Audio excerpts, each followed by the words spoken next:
Welcome to Mature Living. My name is Grace Ortiz, and I'm the Community Engagement Specialist for Adult Protective Services. I'm filling in for Miss Mary Yanez, who's recovering from the Love Conference. She had so much fun that she needed a rest, so we'll be seeing her soon and wish her a quick recovery.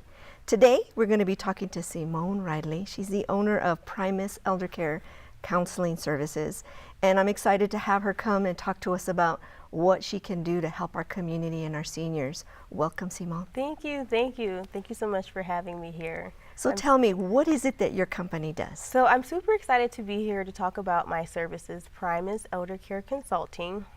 I am an eldercare consultant. So what that means is I work with families and seniors here in the local community when they're looking to place their loved one in foster homes, assisted livings, or independent livings.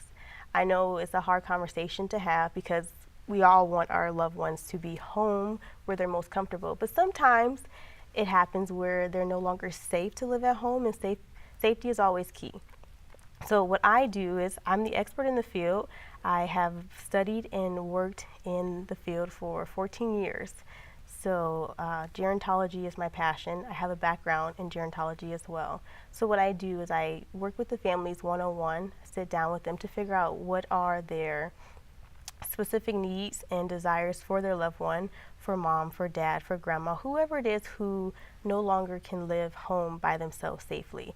And what I do after I've met with them and done a consultation is I will place them, well, I'll give referrals to places that I feel will best fit their needs. And this is important because a lot of families, when they have to go through the process, they're very overwhelmed. So today, if you had to put your mom in a facility, would you know where to go, who to turn to, what facility provides the best care? So that's why people contact me. I save them time and I relieve a lot of their stress from having to do the search on their own. So when you're doing that homework for the family, are you also looking at their benefits as far as what's covered, what's not, depending on the type of facility? Oh yes, definitely. That's very important as well. Sometimes people, when they're looking for care, they just want to look at the beauty of the building, but there's more to looking for care than what the facility looks like. There's the benefits. What is your income? What are you able to afford? What services do you need? Because there are different types of care here in El Paso. We have independent living for someone who maybe doesn't want to live at home, but they don't need assistance with their activities of daily living. Or we also have assisted livings for those people who do need a little bit additional help with maybe feeding, grooming, and things of that nature. And then we also have nursing homes here in El Paso.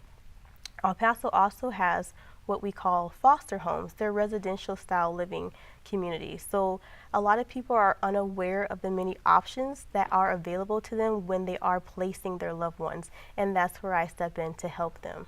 So when you get involved and you're going to do the counseling service with a senior, does the senior have the ability to voice what they really want, or is it the family that's just going to decide?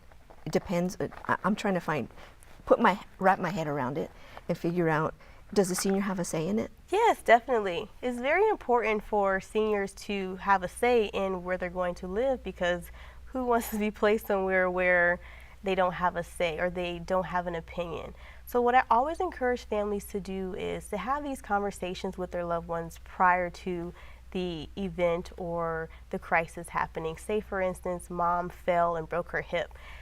Unfortunate situation, but the family should have already had these conversations with their loved ones. In the case that mom, you're no longer able to stay at home by yourself safely, will you come live with us? Will you come live with your brother? Or would you like to live in a facility? So I always encourage families to contact me. My services are free, so you can contact me whenever to review the options, to review the resources, and what's available to the families here in the communities. So it's a very important conversation to have with your loved ones early on.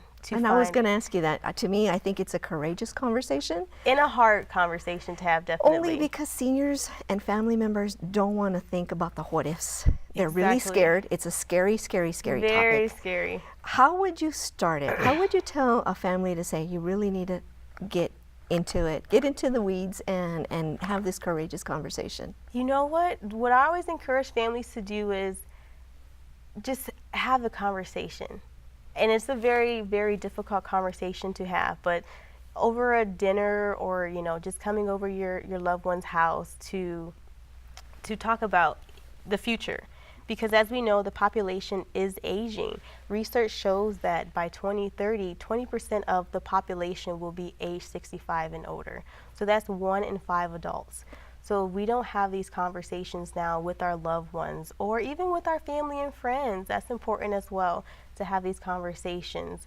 We'll all be running, like my grandmother used to say, like a chicken with your head cut off, trying to figure out what's available.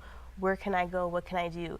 And I think when you are in desperate times like that, sometimes you make rash decisions versus contacting me just to kind of say, hey, what services are available in the area? Because every area is going to be different as well.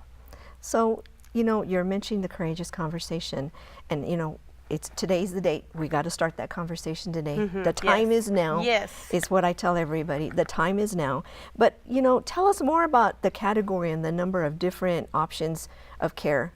Is there such a thing, or, you know, is it just nursing home? No. And a lot of people, they just think, when they think of elder care, they automatically think nursing home and that's it. And one thing I'm trying to do as well is change the way the population looks at nursing homes, change the way they look at assisted living. A lot of people, if you ask them about a nursing home or an assisted living, they'll usually say something bad. So I want us to be able to, as a community, to be able to have positive connotations when it comes to these type of care settings, because this is where we sometimes have to place our loved ones when we are unable to care for them at home by ourselves. So here in El Paso, we have around 21 licensed nursing facilities. That means they are accredited and certified with CMS and also the state. Then we have another category of assisted living facilities. We have about 40 licensed assisted living facilities here in El Paso. And then we spoke earlier about foster homes, or these are more residential style facilities. Well, they're in a residential style setting. We have a numerous amount of those facilities here in El Paso as well. Some have a city permit, some do not have a city permit. So I'm always trying to work with families prior to placement, so that way I can let them know the differences in the type of care facilities that El Paso has to offer. Well, we're running out of time, Simone. Oh, this was so much fun. It flew by. But what I want you to do is there any way you can provide us a phone number where they can reach you? Because I know there's going to be questions out there. Definitely. If you are looking for a place for your mom or your dad, feel free to call me at 915-790-9998. Again, that number is 915-790-9998, and the services are free to seniors and their loved ones here in El Paso. I want to thank you, because, you know, it's a very important topic. We're getting lots of seniors who are reaching that age 65 by leaps and bounds. Yes, exactly. And you're making a difference in our community, and I appreciate you. Thank I appreciate you being here today. Thank you. And we'll be right back.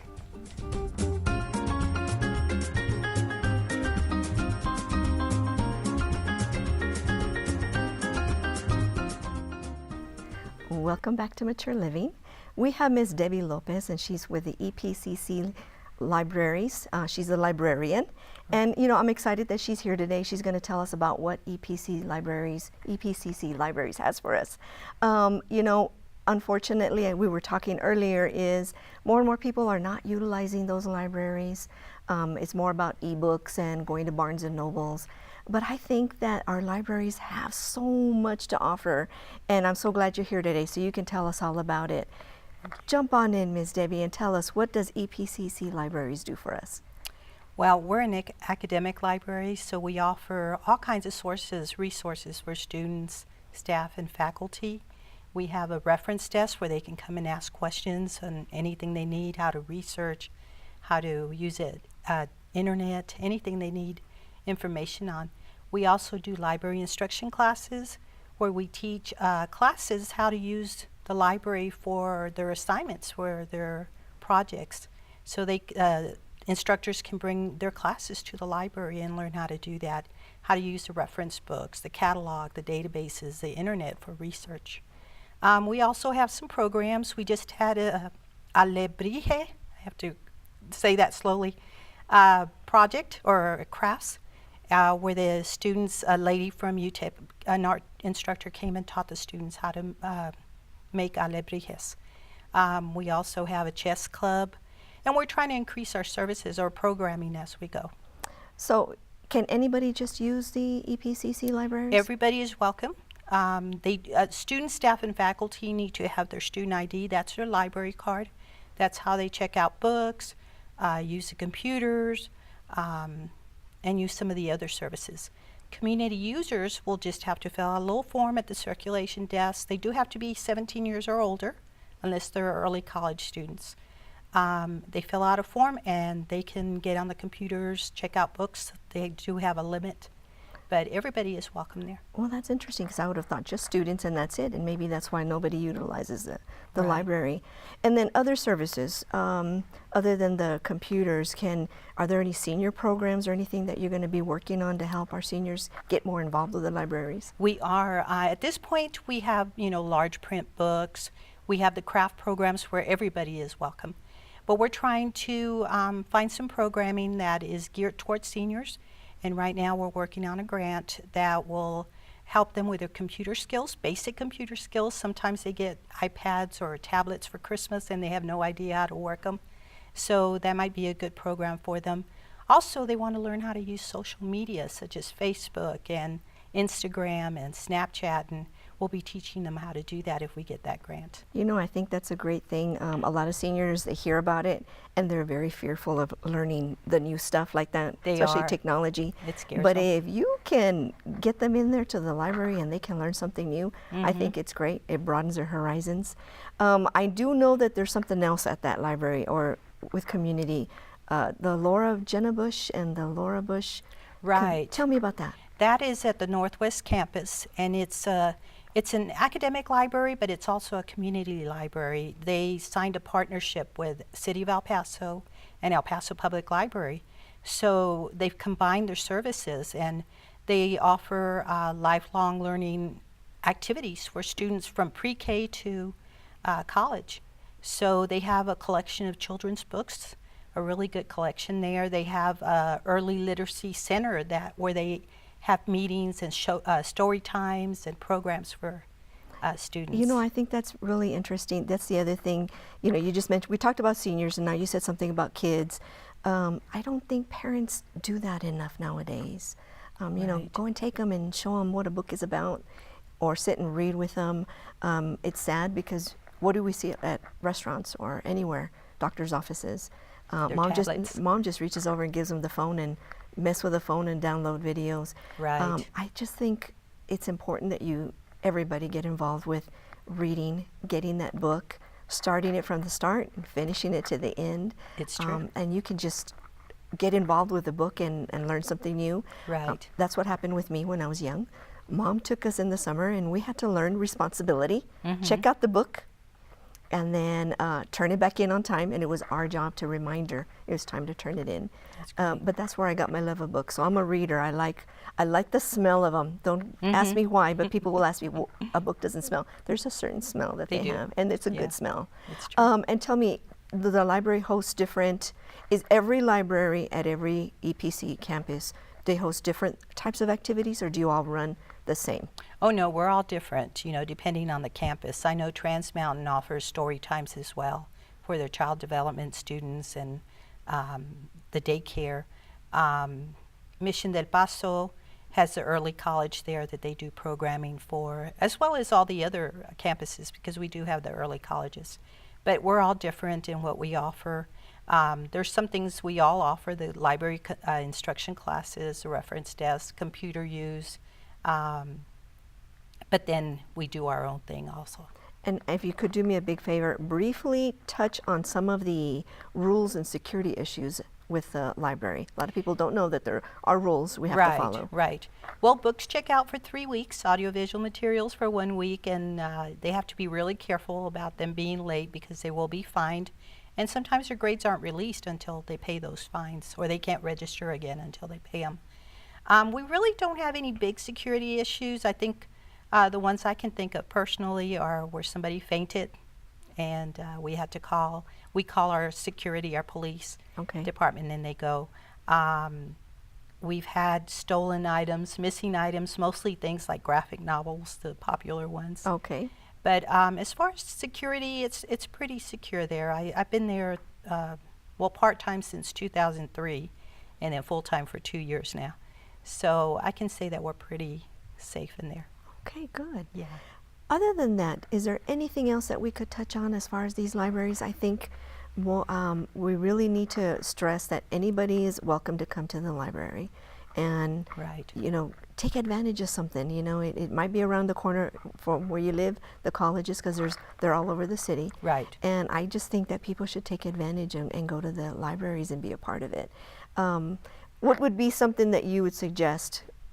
Just go and give it a shot? Right. Just walk in, look at the books we have. If you need to use a computer, you can sit down and use it.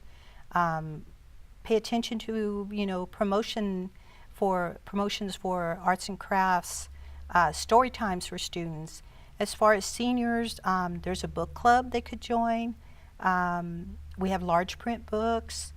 We have ADA compliant computers and software if they need to use that. Everybody is welcome. We like to encourage everybody to come to the library. Well, we're running out of time. Is there anything else you want to let us know about the libraries? I think it's time. We need to start going back to the old way. Yes. Put down the e-book. Yes. Quit going to Barnes and Nobles. Save some money. Go to the EPC libraries. Yes. And check out a book and just enjoy it. Right. From beginning to end. That's all. That's how I feel about books. Right. I love books. If you could give your information. A phone number, if anybody had any questions, they can call you. Oh, sure. Valle Verde Library is where I'm located. Our reference desk number is 831-2442, and somebody's always on duty when we're open, so we'll be glad to help with any questions or information they might need. Well, I want to thank you for Yeah. coming, and I want to Thank encourage you. everybody, go to the EPCC libraries, check out a book, go on an adventure, read a book, and have a good time reading it. And again, thank you for being here with us. Thank you. We'll be right back.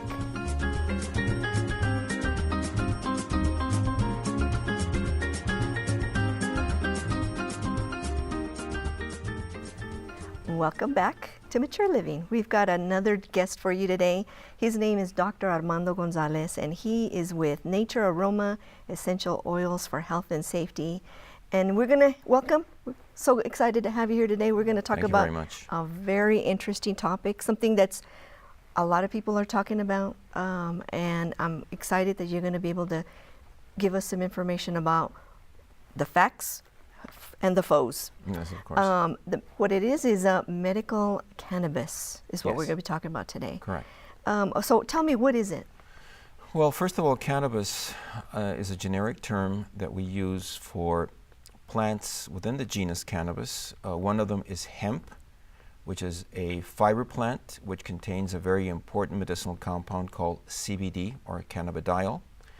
And the other one is the marijuana plant. It's another species that is also medicinal, but that is the one that has potential for abuse. Okay, so there's a difference between the two. Yes, there is. The hemp plant has been planted in many parts of the American continent for centuries. It's used mainly for fiber. It can be used also for food, for fodder, and also medicinally. It's a plant that has a very low content of the hallucinogen known as THC. And whereas the marijuana plant has lower amounts of CBD, or cannabidiol, which is non-psychoactive, and has a higher amount of the THC, which is psychoactive. You know, we're talking about it because it's something that's out there. It's very popular. I do know that our neighbor, New Mexico, they're able to sell and have these stores with that type of thing. But Texas, tell me about Texas. Well, Texas, it's incredible that Texas, being the size it is, only has 4 dispensaries for medical marijuana. We're talking about medical marijuana. Okay. And El Paso, unfortunately, does not have one, and I think needs one, in my personal opinion. New Mexico has more lenient laws insofar as medical marijuana is. They have more dispensaries in relation to Texas and being a smaller state. And of course, Colorado has legalized it completely. Speaking of other countries, for example, Canada last October legalized it completely. In my personal opinion, I think it's not a matter of if, it's just a matter of when the United States will also legalize marijuana. And I think that's where we, in our discussion today, we have to be careful of how we use the plant and what we use it for. So you really think that it has a positive connotation as far as seniors or those individuals who, you know, nowadays, I'm going to be honest, there's so many things out there as far as medications. And you go to the doctor and they give you a new med. Mm-hmm. And I gonna tell you that when you get it home, what happens when you start reading that little piece of paper from the pharmacy? The side effects. Man, it has all this list of things and you're sitting there and you're freaking out. Should I, shouldn't I? The doctor gave it to me, I need it. This stuff that we're talking about today, it's all natural. Cannabis, of course, is all natural. CBD or cannabidiol is what is now legal in all 50 states as long as the content of THC is very low, less than 0.3%. Okay? So a product that is taken with CBD is safe to use under professional advice.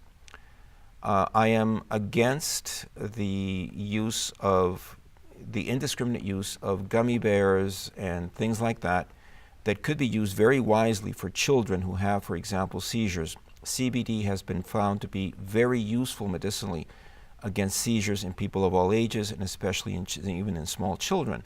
But again, it must be used judiciously. Right now we have a huge market upsurge of products containing CBD. Here in El Paso, you'll find many places that will sell you CBD. Some of the products that I've seen, I've been to the stores, are a very dubious quality.